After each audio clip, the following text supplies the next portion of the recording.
We're in Spain for the launch of the brand new Kawasaki Z900RS, and what an absolute peach of a motorcycle it has become. Kawasaki's made no secret they wanted to create a sort of homage to the very well-known Z1 from the 70s. They specifically did not want to make a reincarnation. They didn't want to make a new version. They felt they'd never be able to sort of honor the Z1 that has such a big cult following. So instead, they kind of took the basis of a Z900, which I'm going to get back to in a moment, and they have completely restyled a new bike with so many fantastic sort of winks back to the original Z1 that it's based on in terms of styling. Now, the level of detail in this thing is absolutely fantastic. One of my favorite details on this is the Z900RS logo. If you look at it, you'll see it's sort of black on the outside, it's got a few silver bits on it, and then it's got these sort of white 900 numbers on it.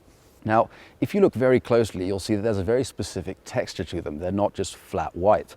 That texture is the same texture as on the original Z1 from the 70s. So that's kind of the level of detail they've gone to create a proper homage to sort of honor that Z1 as much as they can, and yet creating a modern classic at the same time. And that level of detail, you can find it all over the bike. So if you look at the instrument panel, you'll see that the little axles that the needles are attached to are exactly the same size and shape as the ones on the Z1. They've also used the exact same font for the numbers on the Speedo and on the Taco. They've used the same shape of mirrors as the Z1, except that now they've modernized them inside so they don't vibrate as much as they might do on a bike from the 70s. And yeah, the details just don't stop. They've got the same shape ducktail as they do on the Z1. They have a really cool paint job on there. These are not just stickers they've put over. This is a 4-layer paint job. It looks absolutely stunning in the sun. You really have to see it in person. It absolutely sparkles. Even when it comes to the engine, they've made some really interesting tweaks to make it look more classic. So if you look at this engine cover here, you'll see that it's slightly rectangular, slightly sort of elongated. Again, another wink back to the original Z1. You'll see that they now have cooling fins. They're not necessarily functional, but they do really give it that retro look that makes it look just a little bit more like that original Z1 again. And all in all, the level of detail is absolutely stunning on this bike. And I think it also justifies the price in many ways. So when I first came out here, I was kind of expecting it to be a basis Z900 that had a few extra bits slapped onto it. It's absolutely not the case. Technically speaking, there are definitely similarities. The engine block is in essence the same, however, it's got a few internal changes, has different valve timing, it's got a different crankshaft, has a different compression ratio. As a result, it puts out a little bit less horsepower at the top end. It's currently rated at 111 horsepower, but you get a really nice, thick and strong low and mid-range back for it. The engine character has become very warm, where the regular Z900 tends to be quite sharp and a little bit frantic at times, very much set up for like a top-end power.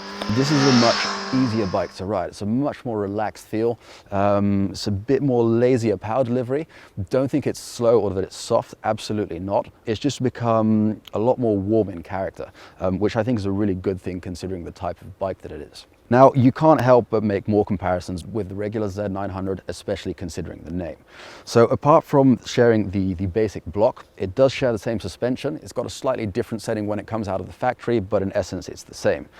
But apart from that, there aren't many similarities between them. It has its own frame, it has its own tank, it's got its own fenders, it's got its own exhaust, which is also very cool. They've made this look as much as they can like the original Z1 exhaust. Of course, it doesn't have the double mufflers, but what I do think is really cool is that apart from the fact that they tuned it for special sound, which is a first for Kawasaki, they've also managed to hide sort of the Euro 4 lump that we see on all these new bikes lately.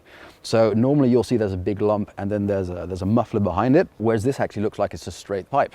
One of the other details I rather like when it comes to crafting special parts for it is the front fender. Now, with many other bikes, what you'll see is that these things might be plastic, not with Kawasaki. They've taken the effort to really make them from aluminum. Fantastic paintwork on the fender as well. And again, the details on this thing they just don't stop.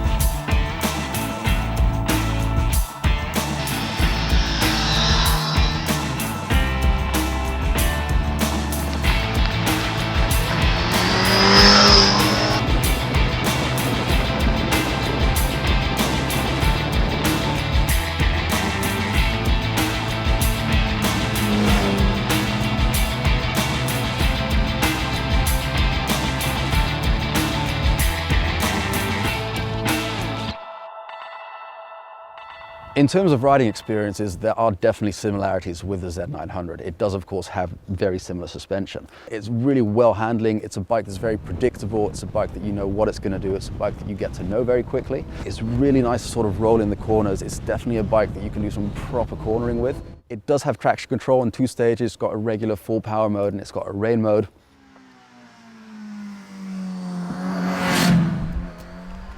I wasn't expecting it to like it that much. It's really cool, and I definitely think that the price increase over the regular 900 is definitely justified. So in Holland, the price difference is about 4,000 euros. The Z900 is about 9,000. This is about 13,000. That will, of course, differ whatever country you're in, but the difference in price should be percentage-wise about the same.